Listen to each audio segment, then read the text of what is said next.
Jak správně na kettlebell swing.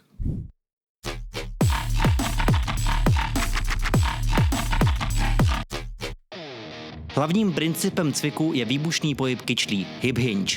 Primárně zapojujeme zadek, hamstringy a bederní vzpřimovače. Dále pak střed těla, trapézy, předloktí a kvadricepsy. Jaké benefity vám cvik přinese? Výbušná síla a rychlost. Kondice. Intervalový charakter cviku výrazně zvyšuje tep. Dodává tělu funkční sílu. Buduje stabilitu středu těla.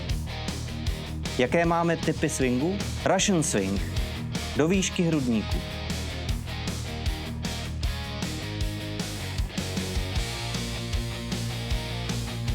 American swing. Nad hlavu. Jednoruční swing. Jednou rukou a nebo střídáte jednu a druhou. U všech těchto typů swingů je důležité používat výbušnost pánve, netahat to rukama, mít vycentrované lopatky, dbát na rovná záda. Nejčastější chyby. Tahání kettlebellu pažemi místo kyčlí. Přehnané prohnutí v bedrech.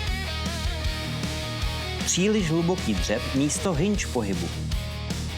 Špatné načasování dýchání. Doporučuje se výdech při výrazu nahoru.